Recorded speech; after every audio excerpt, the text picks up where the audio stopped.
joining us now on another live edition of Hidden Horsepower. He won the Dodge SRT U.S. Nationals in the NHRA Nitro Funny Car category. He's also a great character. He's got Wilkes Warriors. A ton of fans out there. Mr. Tim Wilkerson. And Lake Speed is back. You were at the track not long ago. Yes, you actually shaved. We heard you were coming in unshaven. What happened? Well, I called and asked. I said, "Is this going to be a good looking as Mr. Castello?" Right. Well, no matter what I do, so I'll shave and do my best.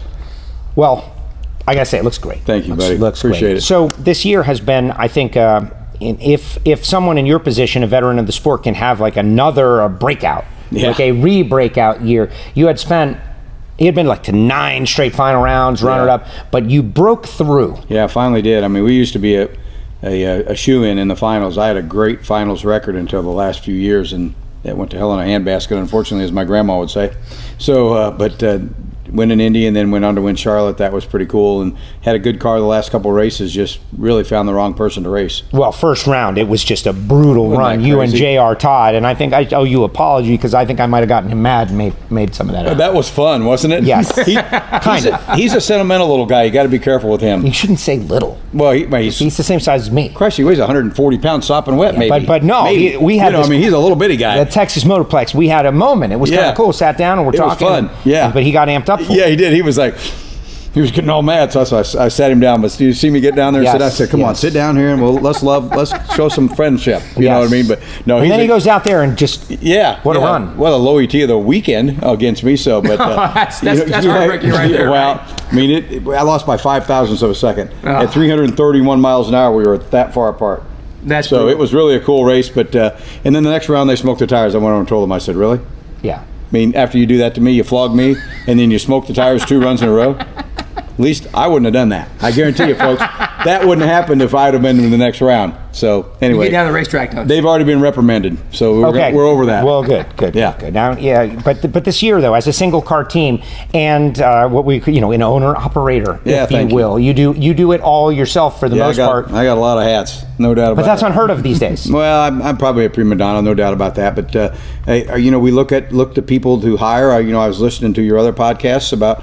Because I own an engine repair shop also, right? I'm a big machine shop back in Illinois, and we have the same problems that everyone does. But, to hire somebody that I can afford that does a better job than me, I can't. I don't have anybody. So, and unfortunately for me, I have to live within my means, and that's how we end up doing what we're doing. But, I have Richard Hartman. He's kind of the team leader out there for me, and I feel that we really take care of the important parts of our car. The car runs on power and clutch.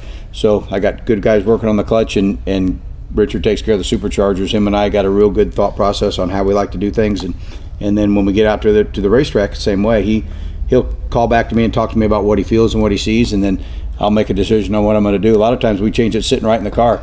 So I changed it right before first round against JR. In fact, it got hot, and I watched Blake in front of me smoke the tires, and I got on the radio and I said, "Richard, damn, slow this thing down a little bit." And then JR went out and whooped me, so maybe I shouldn't have slowed it down, right? Or maybe you'd have blown him off. Or maybe it would have blown him off. Yeah, right. I mean, you can second. That's the worst thing about our sport. You can second guess yourself. I call it the walk back to the pit area crew chief. That guy knows everything. He's never made a mistake. It's ridiculous how smart that guy is. So and that's the drag racing equivalent of the Monday morning quarterback? Yeah, exactly. Yeah, the walk back crew chief. Yeah, okay. You're walking back to the pit area, and you know what we should have done, Lake? Well, hell yeah, that's pretty easy to say now, right? But anyway, no, thank you very much. We've had a great season, and we've always got a pretty good car. It's just that, sometimes it doesn't ebb and flow like you want, and qualifying's a lot of it. I just didn't qualify good enough last weekend. If I'd have qualified a little better, but looked at when we smoked the tires the first qualifier and then second run, I said, well, I don't want to go into Saturday unqualified. So I drug it back a little bit and went 93 at 327, ended up like 7th or something like that. And then GR went a little faster than us, so we ended up 8th and I ended up 9th. So anyway, the rest is you can win from 8th. I want to win any from 8th. Oh, so right. No, it's been a good year. The playoffs going to be kind of a challenge, but you want to wreck some shop for some other folks out there. No, I'm still we're dedicated into winning the last 3 races. Trust me, we really are, and I think we can. We got a good car, and if I can do my job, and everything will be good. I tell listening to you again about employees and how to bring people into our sport and bring people into machine shops and auto repair shops, because I have one of those also. The same kind of thing. I tell all the kids that work for me, make me the problem. I need to be the problem, not you. This is how I want it done. Really simple. Don't make a mistake, then it's always my fault. I'm either tuning it wrong or driving it wrong in our race car, right? Same way in our shop. Teach all them kids how I want it to do, and then I don't have to hear, well, at Forces, this is how we did it. This is at Schumacher, this is how we did it. At Jim Hids, this is how we did it. At Cletus, I don't care how them guys do it. This is how I want it done. The Wilkerson way.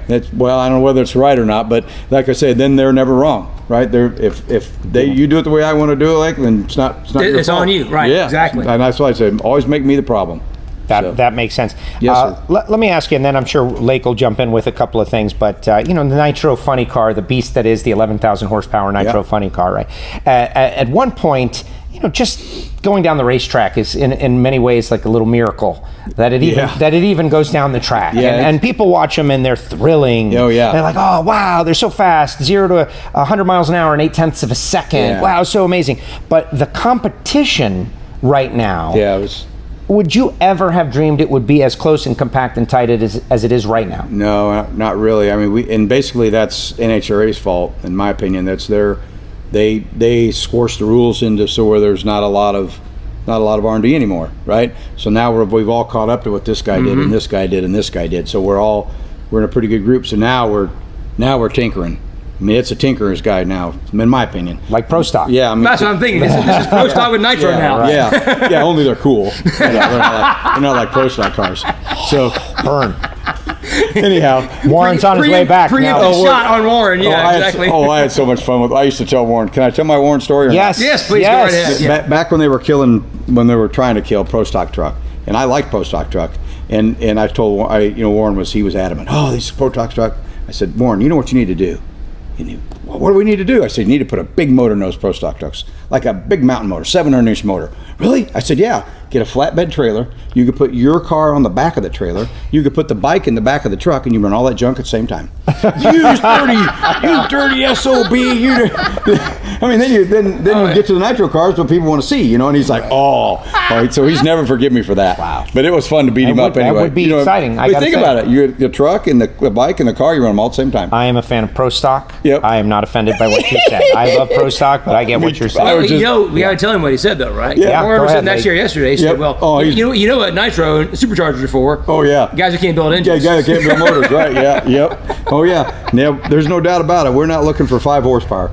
No. I piss away more horsepower out my clutch than Warren Johnson's motors make. So I don't really Probably need truth in there, right? Yeah. The supercharger takes half that. Yeah, it blows right out the back of the bell housing. Drop some stats at some folks out there. We got a lot of engine guys uninitiated, even NASCAR guys. One cylinder of a Nitro engine is more than a Cup car makes. But to turn the supercharger. Yeah, we don't really. I don't know that we know. I mean, it's probably 700 or 800 horsepower to change it to turn that thing, right? I mean, it's tough. And the faster you run it, the harder it is to turn. So we're very fortunate that our motors stay together in reality. Warren is right on one hand that them things are just a rolling bomb. You put enough volume of nitro in them to make them so dangerous that if they misfire, they blow up, right? So it's a bad deal. They're not quite as cool as Pro Stock motors. There's no doubt about that. You're keeping Jeff busy, though. Yeah. You're keeping Jeff busy. We're very. We knock on wood. I've lost one motor in a year in the last 2 years, and that they were not due to any mechanical problems that I created. They were just bad luck. And they're all valve train stuff. Yep. And I'm not going to name names, but it was just bad luck. Stuff happens. Yeah. That thing goes from 2,500 to 8,500 in a quarter of a second, and so the valve train goes. Well, think about that. Let's be specific to the valve train. Yeah. A lot of people may not know that your roller lifters don't have one axle on them. Yeah, I know. There's actually 2. Yeah, they're beat up. Well, now, see, I don't run that brand, so you can't beat me up for a Morel lifter. That's fine. Okay. but that was an innovation, right? Yeah. There's so much cylinder pressure. Yeah, that's where I was trying to go, right? Yeah, Coyle came up with that years ago. Yeah. Coyle looked at that lifter and went, well, if that thing had another one to keep this one from flexing, that would be really cool. Right. Well, we've since then just made the axles bigger and the bearing bigger and more surface area, so it slows down the speed of the roller. It makes it a lot better. Right. So, but yeah, we knock on wood, we're really good with lifters. But again, that's all in learning how mechanical things work, and it all comes from regular aspirated engines. In Right. reality, and Fred Mandolini has taught me more about engines than anybody I've ever known, and he's just quite the innovator. But he's from Chicago, so I can't say anything that he says on TV. The words come out wrong. Yes. So, but again, I learned a lot about valve train and cylinder pressure and why things happen and how they go right and how they go wrong. And I can see that. Like, we changed camshafts for this year. I started buying cylinder heads from John Force Racing last year, and his heads are a little different.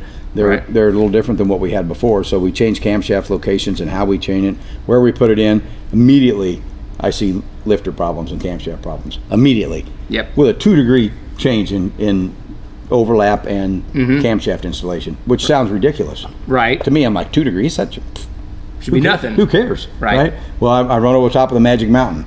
Yep. I'm on the wrong side of it now. Exactly, yeah. So that's... You didn't know you were 2 degrees away from failure. Well, I did know because Mandolini told me that. You just didn't believe him. But, well, I did. Yeah, you know what I mean? It's like, Yeah. never do this. Okay, well, the more we do it, the longer we do it. I mean, we run little, like in 08 when I was doing so well, Fred came up with a camshaft and had another guy that looked at cylinder heads for us. And back then, nobody was looking at cylinder heads, right? So we had some cylinder head work done that was spectacular. That's why my car was so fast. That and a great guy by the name of Les Davenport, who's very, very smart. Yes. And he pulled me aside one day and he goes, "Wilkerson, I hate fuel guys, but I love you. And if you want help, I'll help you." And he took my program from here to here. I'm been so fortunate to be surrounded by all these smart people that were nice enough to keep me from looking like an idiot. But you listen to them. Hey, Right. Lake, this is what you told me, right? Like, okay, I put that in my pocket. Fred, this is what you told me. Okay, I put that in my pocket. That's it. Davenport tells me, okay, I put that in my pocket. So it's pretty interesting, though. Really, very exciting for me because I'm not that smart. I've just been lucky to be surrounded by smart people and try to apply it without getting out of my range of thought process. But a leader and able Thank to you. motivate and I pride myself on my people. Ever since I started my business, I got 2 kids that work for me in my gas stations in 1982 that still work for me. That's impressive. Yeah, still do. That's impressive. They've been with me for 30 some years. So great kids and still work hard and just can't complain about them at all. But I've been lucky with that. Richard Hartman. Rich Schendel, who owns a little business that he sells a ton of parts out here in our industry, and just a lot of people like that. Very lucky. Yeah. It's amazing you're saying about that team though of people. That's what it's all about, man. Yeah. I'm in the same way. Yeah. People say, "Oh, you're so smart." No, I'm not. Yeah. I'm from Mississippi. I ain't smart, right? Yeah. You know where the crawdad hole is. Yes, sir. Yeah. Yes, sir. But I've been fortunate to be around people like Billy Godbold and Scooter and Kazi and yourself. Right, yeah. It is, and you do. Yeah. You take away. You need to be thinking. Yep. Take away those little nuggets. Yeah. I mean, that's what John was talking about the other day. Coming up here, said, Yep. I got to make sure I give somebody some kind of nugget out of this thing. Right. Because otherwise, what am I watching? What am I investing my time for? Right. Yeah, I need to give back, and it's that exchange. Yeah. So, Yep. it is neat to see what you guys have achieved. I remember years ago someone saying that Sonny Bryant had done the calculations and said, these things got to be making about 10,000 horsepower. Yeah. Because if we take a brand new crankshaft, put it in the engine, we measure it before, Yeah. send it down the track at Pomona, pull it back out and remeasure it, the amount of force that would take to move that. Bend it like it does. Yeah. Right. That's got to be about 10,000 horsepower. Then the AVL guys came out with those sensors. And remember, Racing and Technology, they had a magazine article about it. Yep. And was it 11,000 they got it tuned up to once? Yeah, a ton. It's got a ton of torque too. Yeah, Cool. that's the crazy stuff about that. Yeah. Yeah, craziness. Yeah, I was at dinner with Mandolini and Sonny Bryant one day, and he was just beating Sonny Bryant into the ground about his crankshafts that they were made out of old Toyotas or something because they were breaking so quickly. I'll never forget that as long as I live. He's like, Sonny, can you make these things out of old Chevrolets or something that won't break so easy? So we had a great time with that. But I bet. Yeah, Sonny I tell you what, he's a serious loss to our industry. Oh, what a tremendous guy right. that was. And like I said, and this is another person that never thought about him. Yesterday I talked to John Partridge from Bullet Cams. Yes. Same way. Him and Mandolini John had called me about it, something we were working on, and I said, hey, I need this and I need that. And I just talked to your buddy Fred, and we're fighting over a camshaft. But again, I listen to them guys and put that in my bank. Yep. Because boy, it might be tomorrow or it might be next year. I'll see a problem and I'll go, remember that so-and-so said XYZ about that problem. Right. And it may not ever apply to my race car, but a lot of times it does. Yeah, and John's a guy that's been there and done that. Oh man, John's fun. Yeah, yeah. no, he's what a great person to have on your team. Oh, you know, he is, because he's just so smart and he's seen it all. Right. You know, that's what I like about the old guys, and that's what's going to be sad in years to come. The old guys that we need the kids to come in and listen to them old guys like you were talking about, because man, they've seen it all. Well, that was one of the most fortunate things for me. Yeah, you especially. You're a good example of that. If it hadn't been for guys like Mike Mucha and Jerry Rutter, who worked for Lubrizol, that they had a company-wide program because they saw this coming. Yeah. Through technology advances in the 70s and 80s, we didn't need all these people anymore. Yeah. But then they realized, well, the only people that knew anything were the people who didn't think we knew. We're about to leave. Yeah. And they're like, we got to have this mentorship program. Yeah. So that's where I learned a lot of stuff about oil was those guys being able to be part of their mentorship program and taking their classes, and those guys telling you things and showing me, they gave us the way. Right. Then we were able to take that knowledge and then back to what Chuck and Steve were talking about, apply it. Right. Because when I was able to take what those guys had told me, then go out to Ronnie Shaver's dyno and start flogging on motors, then it became real fun. Was it? Oh yeah. Yeah, that's cool. See, that's what I mean. I really enjoy that kind of stuff too. I know what you're saying. Well, it's you got to take that knowledge and put it into action, and obviously you guys are doing that because you're going down the track really fast these days. Yeah, we're fortunate with that. Well, 380s and 1,000 feet. But what I found to be interesting is Steve just dropped a stat on me a little while ago. I didn't know you were a .90 racer back in the day. Oh yeah. No, so give us that arc, like Wilkerson. That started, liked cars, got involved in drag racing, before Nitro. Like, what was going on? How did that happen? Yeah, born in the greatest era of the world. My brother-in-law is 10 years older than me. I'm 61, so he had a 60-something Chevrolet, and we'd cruise the strip and whistle at girls and fell in love with cars. Right? I mean, coolest thing in the world. So as soon as I was able to, I was actually in school getting a civil engineering degree and working at a gas station, and had a little bracket car and having a ball and that's from there on, I don't know, running the cars, right? Cars were my life. Going faster and faster. Yeah, you couldn't stand it any longer, right? You've been there. Oh yeah. You just couldn't stand it any longer. So we really enjoyed that part of life, and had a bracket car for 8 or 10 years and could never beat any of those guys. They were just spectacular. So, losing by thousandths of a second all the time, I got irritated with that. And so decided I was going to go, 890, 990, 890 racing, and did that for a few years, and then decided to get an alcohol funny car. And after that, I went, I drove a Nitro car in 95, and I'll never forget, I called home and my wife said, I knew when you called me that we were in trouble because it sounded like you won the lottery every time you called.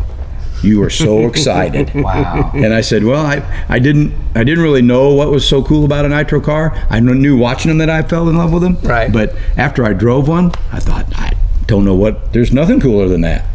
Nothing. So if I get to do that, fine. If I don't, I can say I did it. So no, I can totally relate to that because look at my dad. 20 years in NASCAR. Right. He retired, and it was tough to retire. Sure, yeah. And he did some work for some teams and all that, and he's kind of just struggling a little bit to figure what do I do now? Find a home, yeah. Right. Well, then one of his buddies called him up and said, "Hey, listen, we're having this go-kart race in Quincy, Illinois. Mm-hmm. It's a vintage race.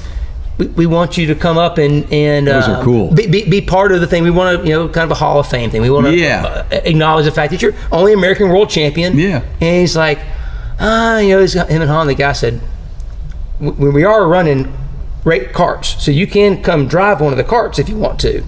He said, said, Terry's not going to have his, Terry's the track owner's son, mm-hmm. right? Terry Trader. And he said, Terry's not going to have his C-Open cart. That's the twin engine. Yeah, them are cool. Twin 135 on methanol. Yeah. Hot rod go-kart, right?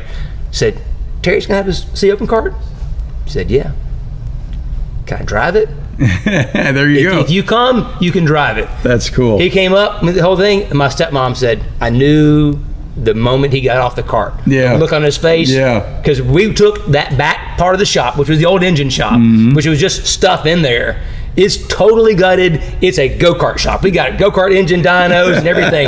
He found that love, right? It's like, I love those things when I was a kid. Yep. I still love them. If I can still drive them, I'm going to drive them. So I don't blame you a second, right? That's cool. I remember the first time I went down the racetrack in a two-stroke. Started racing at go-karts. Yep. Four-cycle Briggs. That first time you get in a two-cycle, Yeah. oh, buddy, it's like, this is a whole new ball game. Yeah. I'm in. So the feel for speed. Now, the thing is, I think funny cars are the coolest things in drag racing. I mean, I love Matt. Pro Stock Racing's cool. Yeah. And I do love actual racing. Yep. But I remember going to Jackson International Raceway in Mississippi. I had to have been maybe 6 or 7 years old. Had night qualifying, looking at funny cars. Yeah. And back then, I thought Snake and Mongoose were the coolest thing yeah, on who the didn't, planet. I mean, right? that was awesome. Yep. I mean, to meet Ed Pink was like the pinnacle of my life. I'm like, this is the guy that built those engines. How Yeah. cool is that? That's cool. Like, he knows my name. Yeah. That's amazing. No, I don't disagree with you. Well, who did you look up to at that time? Well, I was the same way. Force was nobody then. He was just a bum blowing up cars. You know what I mean? And he'll tell you that. Yeah, So. leaker. Yeah, he was. I was a leaker. Yeah, he was. So, I mean, I was always partial to Kenny. I mean, Bernstein was, and I don't know if it's just, I had 5 gas stations at one time, and I decided that I couldn't do the right thing until I went and got an accounting program done. So I went and got an accounting degree so that I could understand why I was doing what I was doing and the money I was taking in and where it was going and how it was being distributed and blah, blah, blah, blah, blah, and the margins and all that stuff. And that's what I always thought was cool about Kenny is he didn't come into that sport going, well, I'm going to be a race car driver. He was going to be a winning race car driver that made money. Mm-hmm. Right. Oh, exactly. I mean, I'll never forget in 1995 or 6, we were at the NHRA banquet, and a guy from Budweiser stood up there and said, we invested $100 million in NHRA drag racing in the last 10 years. And I said, that Kenny Bernstein is my hero. So anyway, and it wasn't just for Kenny, of course, because they had the Big Bud Shootout and they had all kinds of other crap they did. But I thought that was really cool. And through the years, I was fortunate enough to become friends with Kenny and just a terrific businessman. And when he put his helmet on, that went away. Yeah, you're dead serious. Oh, right? My God. Yeah, when he come back into Funny Car there, and I raced him a couple times, he never could beat me, but shit, he had a 60 light to my 80 every time we stepped on the gas, and the guy's 15 years older than me. Hey, irritated the hell out of me. But it was just fun to see him. But he was kind of the guy that I looked up to besides Snake and Mongoose. I watched him, Snake, Hoover, Hoffman, and somebody else at a race one time. There was 4 of them running, and I was hooked then. That was it.